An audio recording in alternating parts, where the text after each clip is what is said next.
The voice of sharing Durian ASEAN.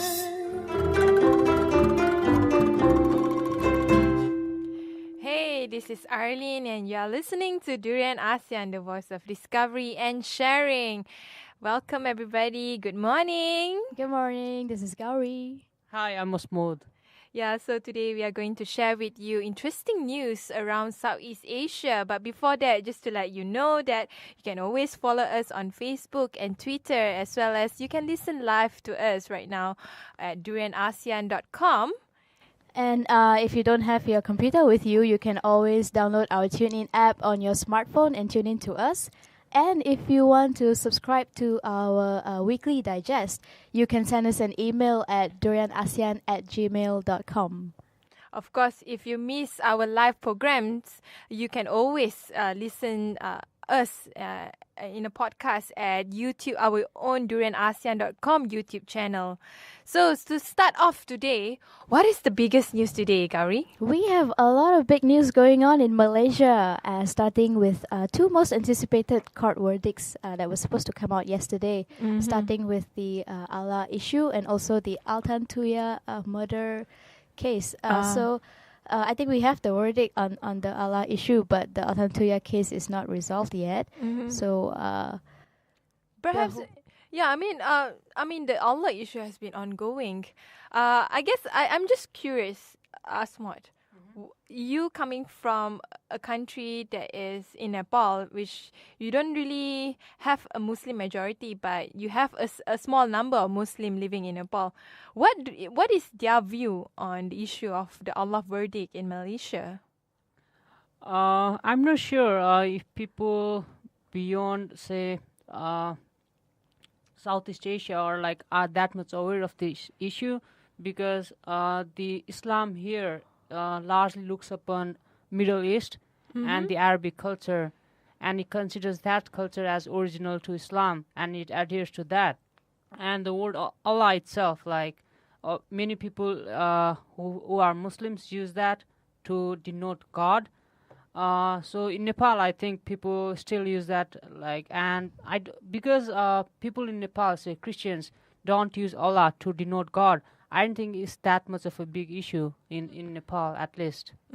So it was a big issue in Malaysia. For example, what happened yesterday, the federal court denied the Catholic Church leave to appeal against the government's ban on the use of the word Allah to refer to God in the Bahasa Malaysia section of the Weekly Herald. but nobody can own the name of God. What do you think, Arlene? Because the word Allah itself, I think you mentioned to me that it's an Arabic word that is used to refer to God, but it's not. It wasn't only used by the Muslims, right? It was used back then by the Christians as well.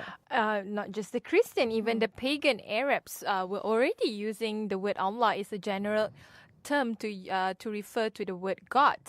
But what is interesting in this court case is the ban is only referred to the Bahasa Malaysia section of the Weekly Herald. So in the English section, it's actually pretty okay to use the word Allah. And Putrajaya also said that this ban is actually limited to the Herald alone and not for Christians in general. So does it mean that Christians can still go on to use it? Yeah, that's a question that is left unanswered, I guess. But another interesting point that I want to highlight is the 7-member panel led by the Chief Justice Tun Arifin Zakaria, where they delivered a 4-3 decision against the church. Which means 4 people within the panel of judges actually were against the idea of having Allah as part of the Bahasa Malaysia section of the Herald, while the rest of the 3% were actually okay about it. I mean, they think that it is not against Islam, or it doesn't create confusion among Muslims. But what do you think of this, Asmod? I think so. There are certain, say, when you speak a language, there are certain standard, and you try to adhere to that. And they always linguistics and grammar, like people working on grammars to standardize the language. But once you start interfering on language and how it should be used, I think language loses its touch and its dynamics because it's something that evolves over time. So I'm guessing even Allah itself is a derivation of some other from other previous languages. So Allah means the God itself. I think, if I'm not mistaken, Allah.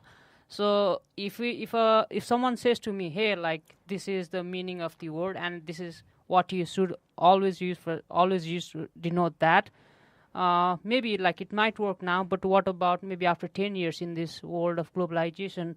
All people are constantly borrowing each other's languages, so that might count against the government itself, as Malaysia is trying to be a global powerhouse, at least in South Asian region. Yeah, that's definitely true. But for Gowri, I mean, actually, one thing that I want to highlight again with the panel of judges is very. I mean, if you look at it in the bigger picture, the people who supported the Allah ban are actually majority Malay Muslim, while the rest are other Malaysians of other races and religion, which make this back to another question. I guess is this issue actually dividing the opinions of Malaysians?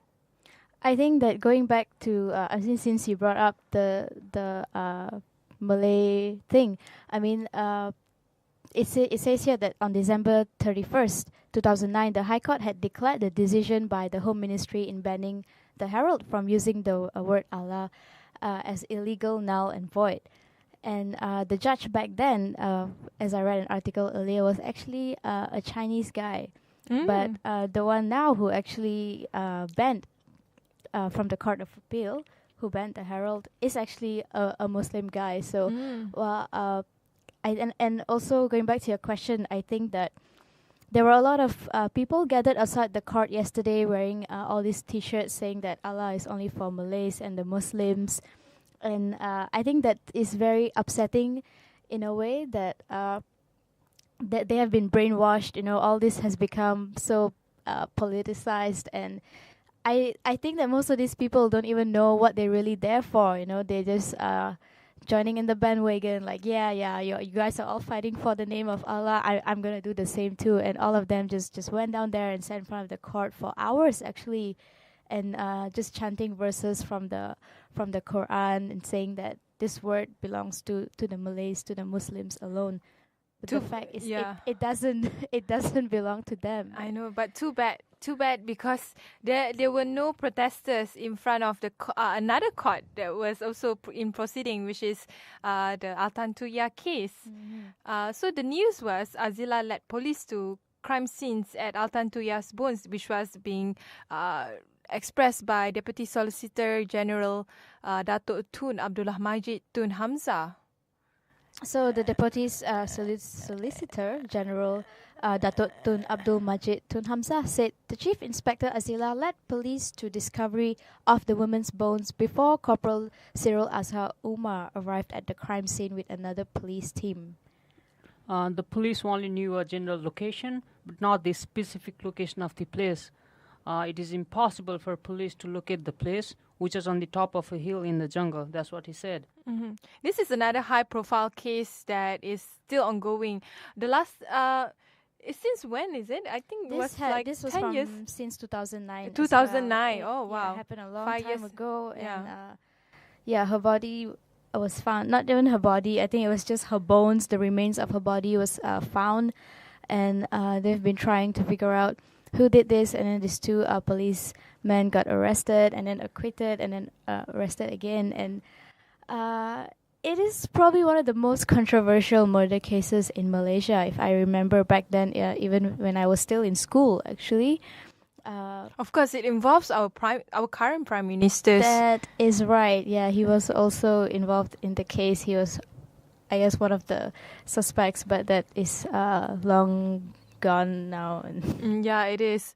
And I'm not sure when they are going to resolve it. But at one point, even the opposition party invited a prominent Thai detective called Porntip, right? Yeah. Her name is Dr. Porntip. I think she's... gosh, I forgot that word. And I watch a lot of CSI. I guess Asmod want to express something about this, the case. No, like just seeing the nature of the case, like there has been, it seems, conflicting evidence, and people have been changing their stances. So it might be helpful to look at the history of the case itself, and just to observe, like, why are people actually changing their stance.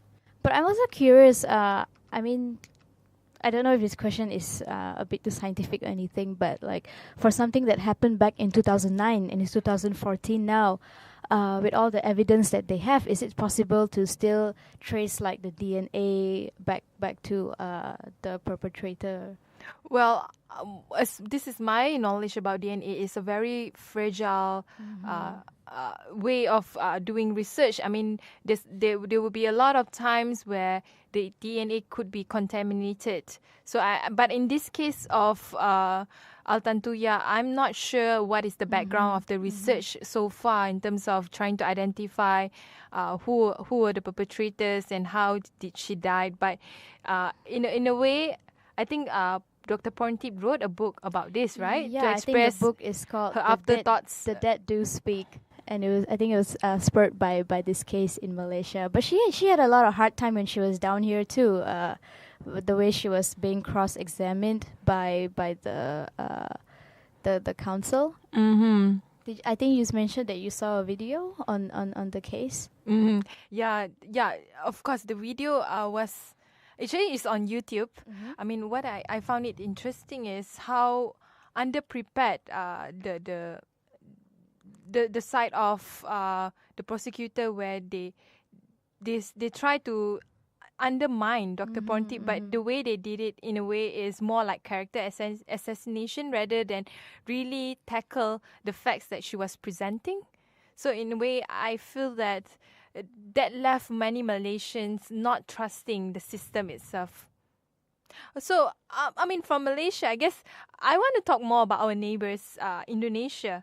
Talking about Indonesia, there's this story where Australian has Indonesia phobia. It was stated by the presidential candidate. So Australia has a phobia about Indonesia and is to blame for the poor relationship between the two countries, strongman presidential candidate Prabowo Subianto said during a nationally televised debate on Sunday. And his opponent, the favorite Joko Widodo, proposed taking Australia to an international court over the asylum seekers if diplomacy failed to solve the disagreement. And the subject of Australia came up twice in the international relations and defense debate between Mr. Prabowo and Mr. Joko just over 2 weeks before the crucial July 9 presidential election. I think this is comments, right, saying that the whole nation has a phobia against whole nation itself. I don't think you can generalize that. And it's a very politically charged statement, it seems, at least to to a pair of eyes, like which is not familiar with the news itself. Mm-hmm. That's true. I mean, I guess the way it reports about the news is very generalizing the whole issue itself. But actually, the background of this piece of news is more towards the presidential debate. Both candidates, the subject of Australia came up twice in the international relations and defense debate between Mr. Prabowo and Mr. Joko, just over 2 weeks before the crucial July 9 presidential election.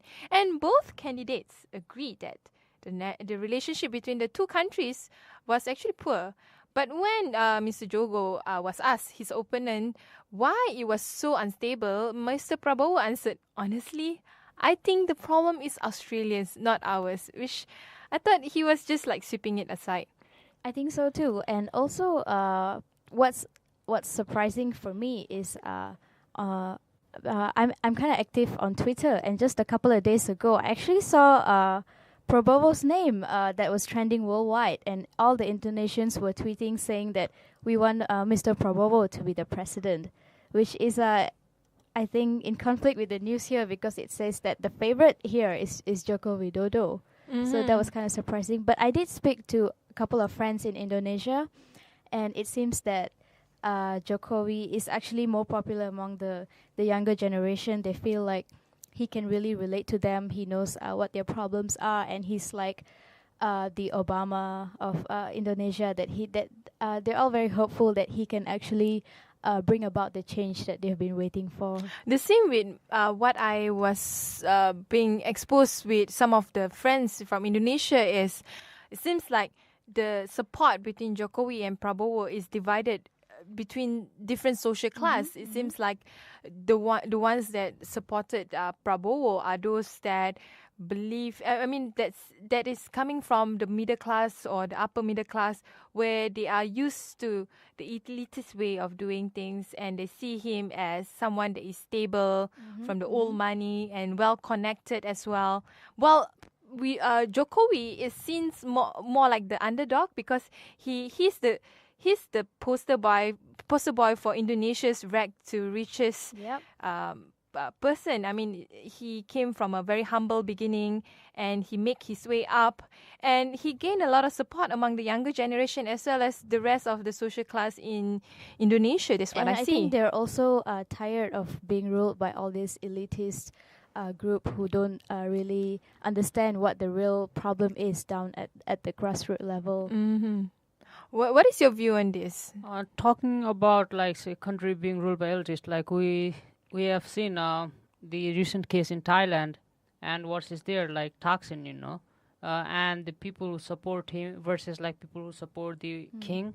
There's a clear divide in Thailand, and like as days pass and turn to like months, the situation has only been worsening. So once the politics gets to, like, say, classes and races, it can only deepen down, and the fissures can probably, like, last until a very long time. And say Jokowi and his comments, Prabowo, like he says, like, honestly, I think the problem is Australia's, not ours. But it might be a populist stance before the elections, because once he becomes a president, if he becomes a president of a country like Indonesia, with 300 million Muslims, I don't think it's that easy to, like, deal with, or that it will be that easy to make such a statement, because it has such a big stake in ASEAN and, like, even with Australia nowadays. I mean, that's definitely correct. I mean, at the end of the day, to be fair, they did propose better government, business and community ties with Australia, including through education and cultural changes. I'm glad that you mentioned about Thailand, because we are moving on to Thailand. A news about a yellow shirt leader says the Thai coup was planned in 2010. Suthep Thagu Suban says coup leader General Prayut Chan-o-cha told him that it was army's duty to take over the task of opposing Yingluck Shinawatra's government. Okay, so sorry. The planning for Thailand's latest military coup began 4 years ago, as we all know, according to the leaders of anti-government demonstration that paralyzed Bangkok for 6 months and contributed to the ousting of Prime Minister Yingluck Shinawatra. And Suthep is a former deputy prime minister for the establishment-backed Democrat Party. The 64-year-old has murder charges pending relating to a crackdown on pro-Thaksin red shirt protesters he ordered in 2010 that claimed at least 90 lives and left more than 12,000 injured. And he is seen as being closely aligned with elite institutions such as the military, judiciary, and the royal court. What's interesting are his claims now, and he says, like, he's going to retire from politics, and his organization will be more like NGO, which will carry out research. So what he did was to oust and play a huge part in ousting Yingluck Shinawatra, and he says he doesn't want to, like, do politics now. So I don't know, like, how true of a statement it is.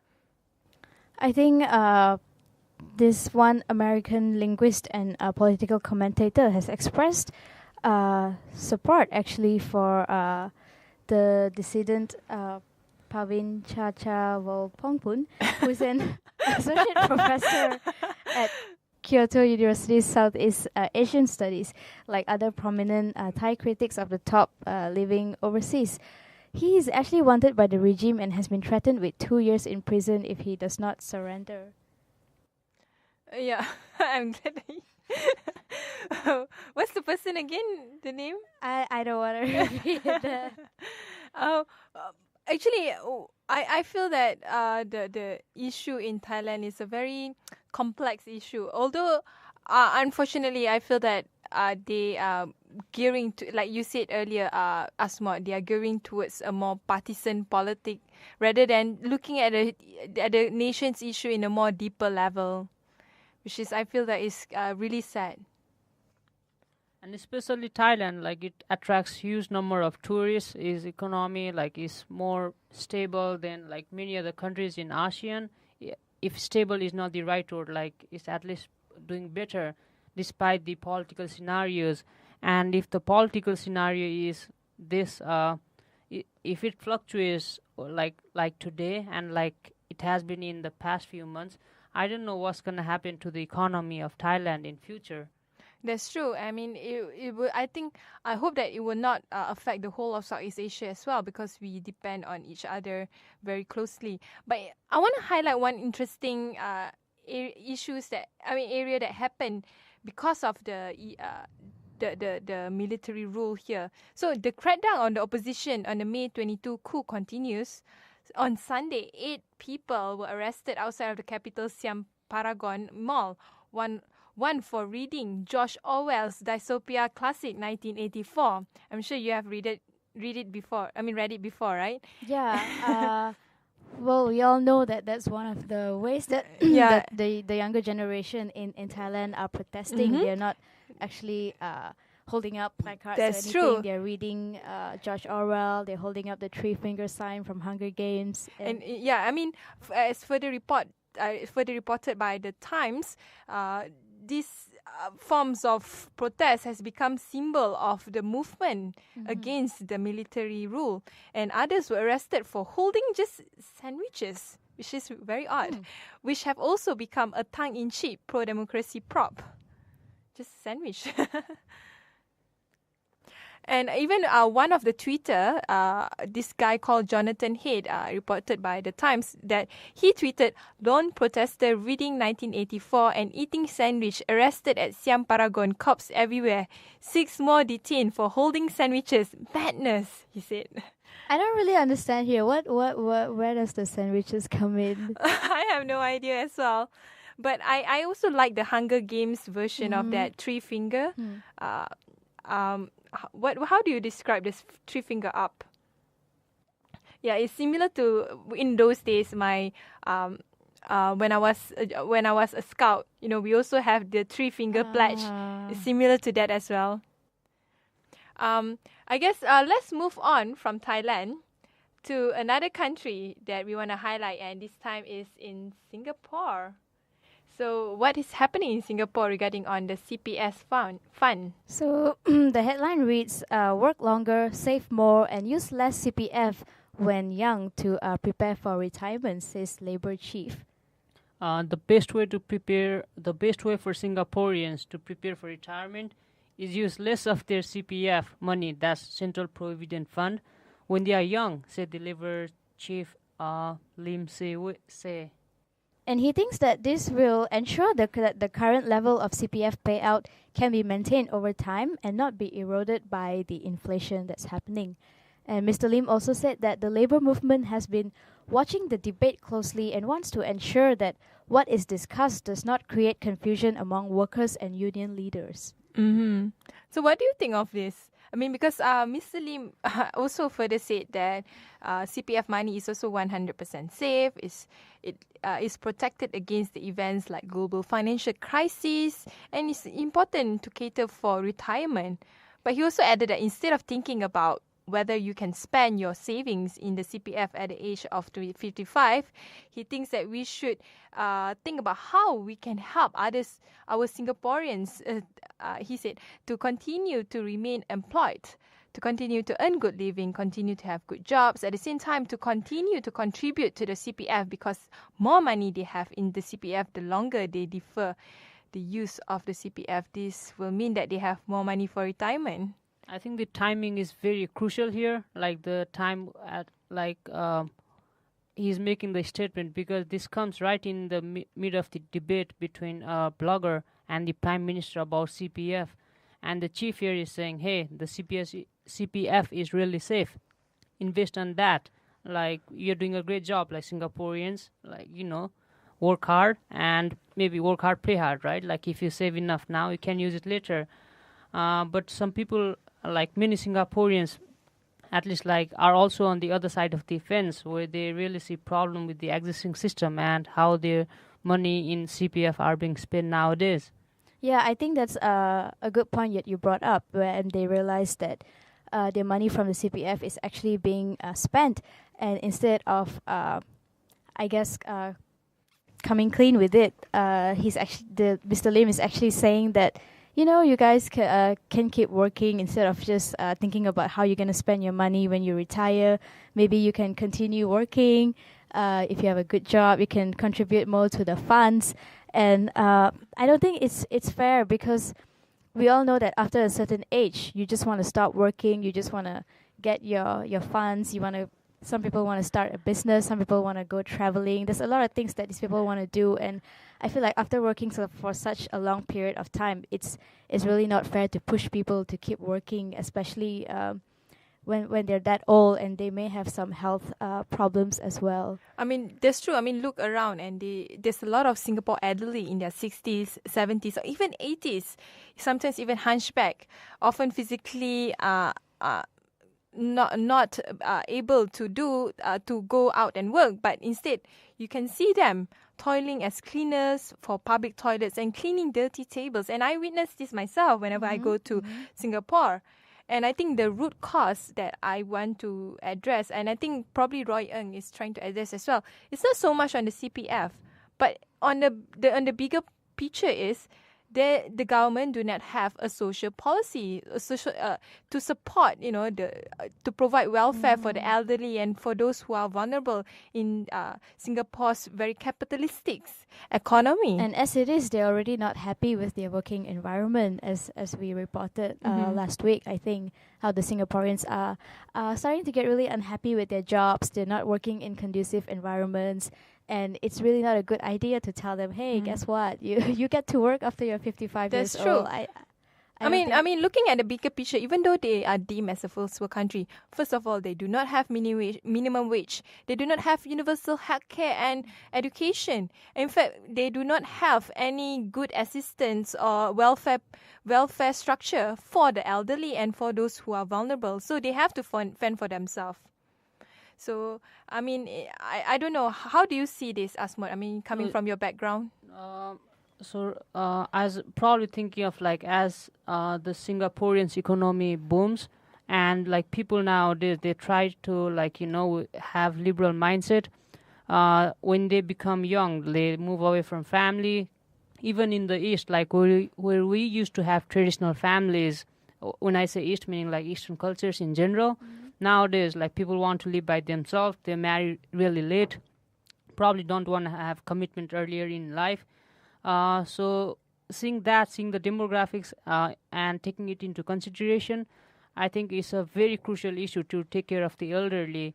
We see the same problem in Japan, most of the population is aging, but Japan doesn't have as huge of a problem with probably as Singapore has regarding CPF and taking care of the elderly. But with Singaporeans is crucial in a sense that it's one of the most developed countries in the world, and it has also a huge migrant population, not among the Singaporeans itself, but people coming from India and other parts of Asia, and also the expats. And the Singaporeans are also equally migrating to other countries. And at the end of the day, probably people want to go back to their country, settle down in the places where they are most comfortable with or know the language and the culture. What about that? What about the sociocultural dynamics that comes into play? So it's not just about people worrying about their CPF, but also worrying, maybe implicitly worrying about the sociocultural dynamics that's also coming into play. Okay, I think we've reached the end of our segment for the news. Yeah, and I hope that you can definitely give your comments and keep up with us if you have anything to say via our Facebook, Twitter, as well as you can send us a message via our email duranasian@gmail.com. And we'll be back in a bit for our Blast from the Grassroots session. Where we'll be discussing very interesting topic, which is the science literacy in Malaysia. Stay tuned. See you tomorrow.